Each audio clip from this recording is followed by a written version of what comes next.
PFI is one of these issues. I think it needs to be listened to very calmly, because unless we understand the issues, we're not going to be able to campaign against it. And I think this has been one of the issues up to now. So to start, I'm going to give you a little bit of background. And this is probably written in a way, I think, to target the audience I've got.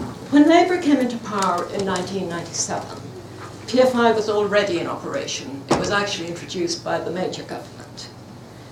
Gordon Brown was faced with two problems: the rebuilding of a crumbling public infrastructure, hospitals, schools, public buildings, etc.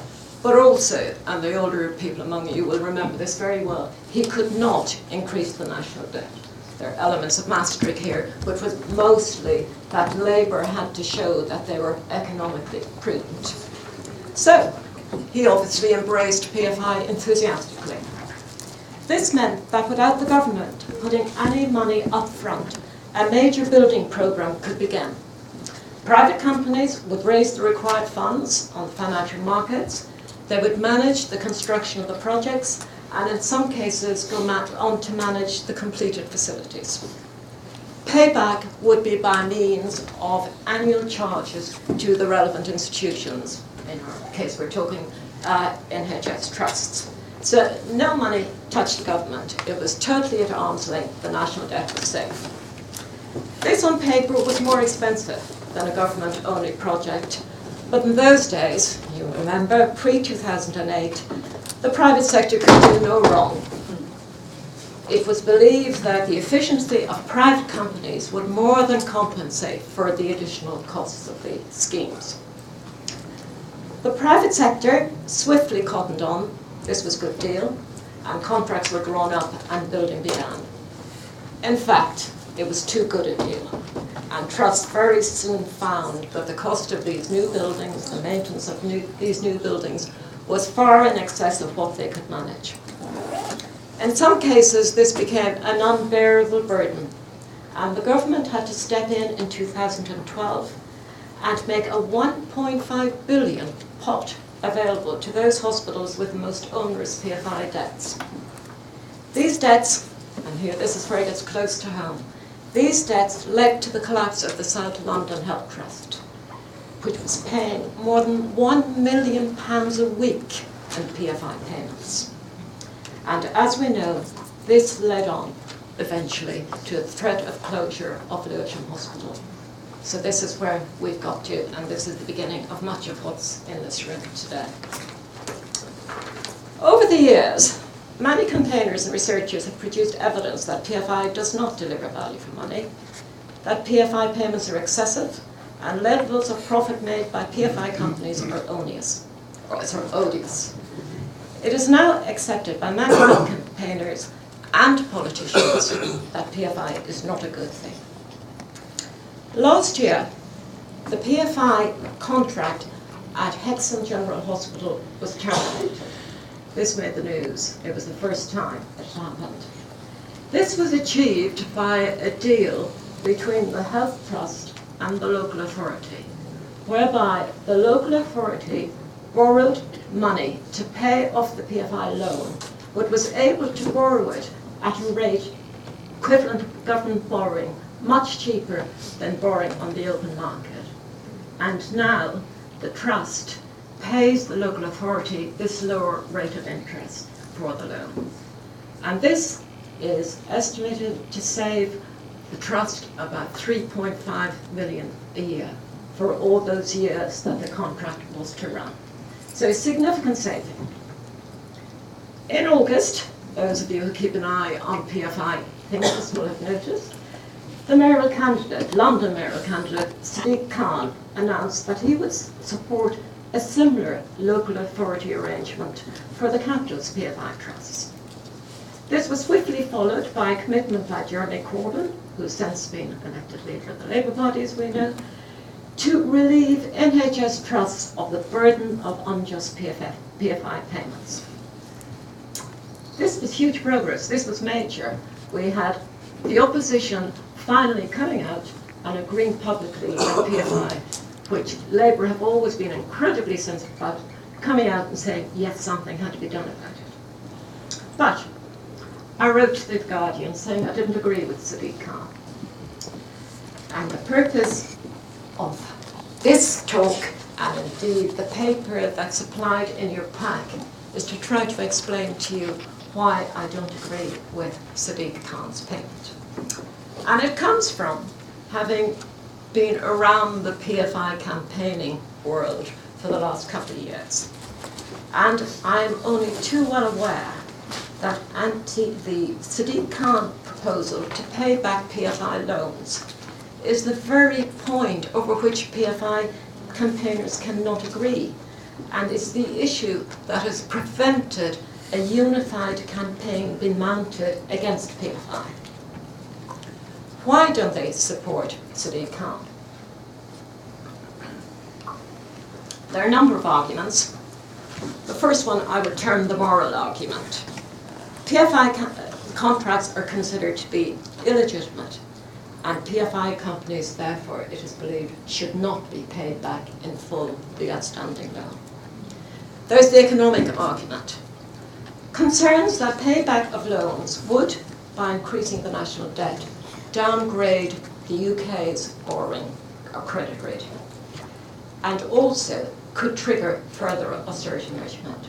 Because we all know, having listened to the auditor statement, the national debt and the deficit is all that's in George Osborne's mind, and he will do anything to achieve his targets, or cover up the fact he's not going to achieve his targets.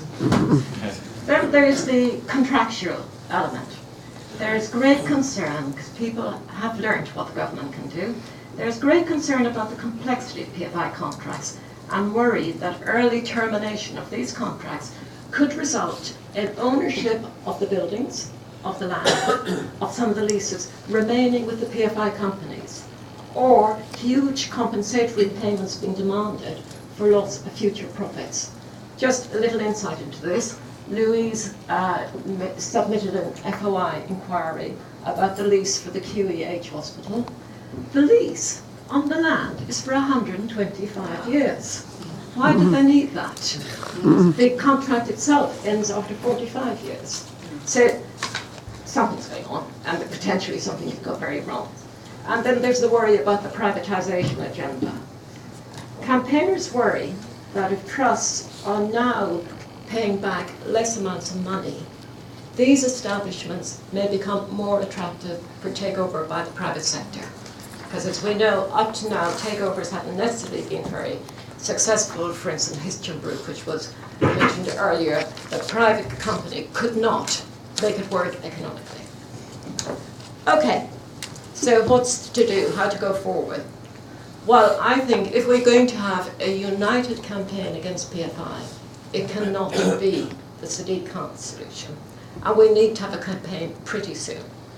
So I'm proposing an alternative way forward, as I did in my Guardian letter. PFI was a government policy. It was imposed on the trusts. They didn't invite them to provide them funding in that way. So it requires a centralised solution. And what I proposed in the Guardian was that each PFI trust should receive an annual subsidy equal to all PFI costs which are in excess of sovereign borrowing rates and above market prices. This would provide a level playing field across the country where all trusts were paying an equivalent amount for their buildings. Because at the moment you have some non-PFI trusts surviving quite well. And mostly, as has been said earlier this morning, the trusts that are really suffering are PFI trusts because their costs are so high. If this problem was centralised, it would avoid duplication of effort while building up a centralised capability and expertise to ultimately resolve the PFI scandal in the best interest of the country. Why do I think this will work? Well, if you think about it, PFI payments are being made at the moment. No PFI company is being refused payment. They get their money at the end of the year. It all comes out of the public purse. It comes out of the trust. It comes out of subsidies that are made to the trust. It comes from the government, who at the end of the financial year have to cough up to meet the deficit. The money is being paid. All we have to do, and it shouldn't be beyond national expertise, move that money into a pot that would then centrally pay the PFI companies. Now, as I've said earlier, there's a 1.5 billion pot of subsidies already made available. Subsidies are being paid. So it shouldn't require a huge legal jump to make it possible to pay that centrally. So what I'm saying, I think is possible. This is phase one, and this is the centralisation of the problem. Phase two. At this point, the government's lawyers, the government's economists, accountants, etc., should have developed a certain amount of expertise. And then the time would come when they should actually look at the contracts themselves and think about renegotiation. Why should they be renegotiated? Well, I think there are moral and political reasons to renegotiate. The government has a duty to address the misuse of public funds, which is what PFI is. Prior to 1989, the Treasury had to apply what were called the Ryrie rules, whereby public sector projects funded by private finance had to be tested to ensure that they delivered cost savings to the government. If this couldn't be proved, the projects didn't go ahead. I think the government should now retrospectively apply these rules.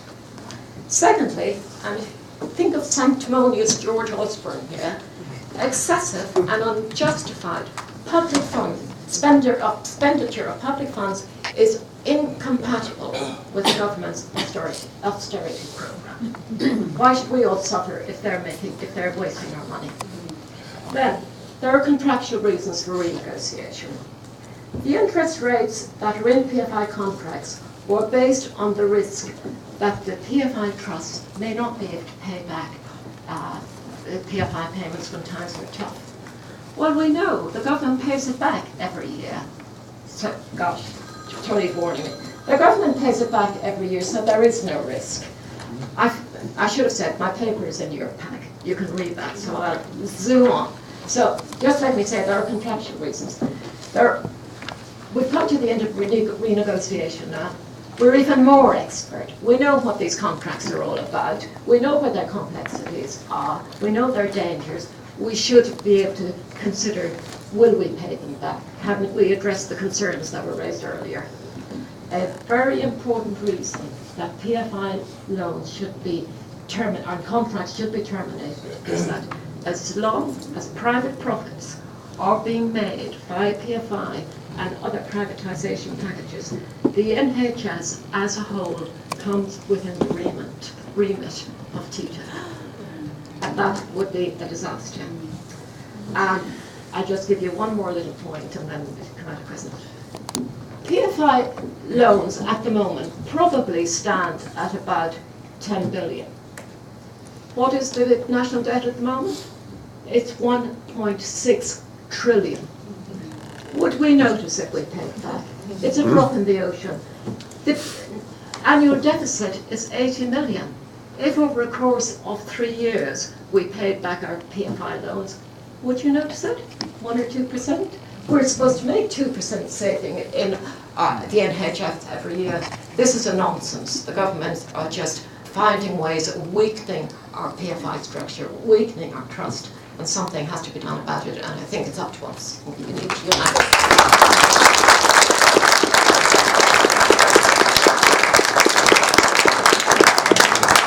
Thank you very much, Joan. Sorry to waste the paper.